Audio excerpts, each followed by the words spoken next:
പ്രത്യേക പദവി റദ്ദാക്കിയതിനു ശേഷം ഇതാദ്യമായി നിർണായക തെരഞ്ഞെടുപ്പിന് കാശ്മീർ സാക്ഷ്യം വഹിക്കുകയാണ്. പല ചരടുവലികളും കാശ്മീർ കേന്ദ്രീകരിച്ച് നടക്കുന്നുണ്ട്. അതിൽ തന്നെ ഏറ്റവും ശ്രദ്ധേയമായ നീക്കം നടക്കുന്നത് നിരോധിത സംഘടന ജമായത്തെ ഇസ്ലാമി ജമ്മു കാശ്മീരുമായി ബന്ധപ്പെട്ടാണെന്നും കാണാം. സംഘടനയ്ക്കെതിരായ UAPA നിരോധനം നീക്കിയാൽ തെരഞ്ഞെടുപ്പിന്റെ പാതയിൽ മുന്നോട്ടു പോകാൻ തയ്യാറാണെന്നും അതിനായി കാത്തിരിക്കുകയാണെന്നും ജമായത്തെ ഇസ്ലാമി ജമ്മു കാശ്മീർ നേതാക്കൾ അറിയിച്ചിരിക്കുകയാണ്. ഇതുമായി ബന്ധപ്പെട്ട് ഡൽഹിയിൽ BJP നേതൃത്വവുമായി ജമായത്തെ ഇസ്ലാമി ജമ്മു കാശ്മീർ നേതാക്കൾ ചർച്ച നടത്തുന്നതായും റിപ്പോർട്ടുകൾ പുറത്തു വരുന്നുണ്ട്.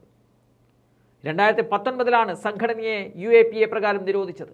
ജമ്മു കാശ്മീർ നിയമസഭയിലേക്ക് സെപ്റ്റംബറിൽ തെരഞ്ഞെടുപ്പ് നടക്കാനിരിക്കെയാണ് ജമായത്തെ ഇസ്ലാമി ജമ്മു കാശ്മീർ നീക്കം പരസ്യമാക്കിയിരിക്കുന്നത്.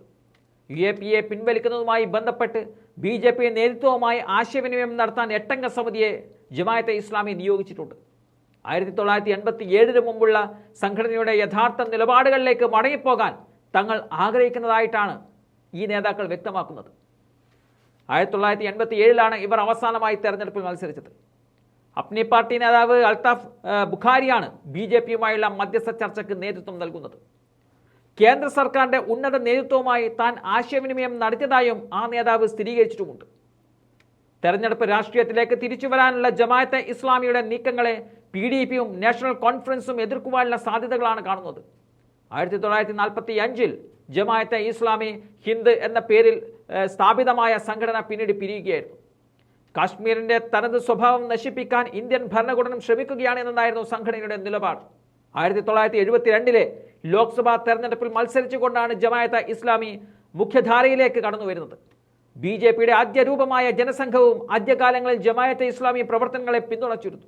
നാഷണൽ കോൺഫറൻസ് നേതാവും കാശ്മീർ മുൻ മുഖ്യമന്ത്രിയുമായിരുന്ന ഷെയ്ഖ് അബ്ദുള്ളയെ പ്രതിരോധിക്കാനാണ് ജനസംഘം ജമാഅത്തെ ഇസ്ലാമിയെ പരോക്ഷമായി സഹായിച്ചത്. 1972 നിയമസഭാ തെരഞ്ഞെടുപ്പിൽ ഇവർ 5 സീറ്റുകൾ നേടി കരുത്ത് തെളിയിച്ചതാണ്.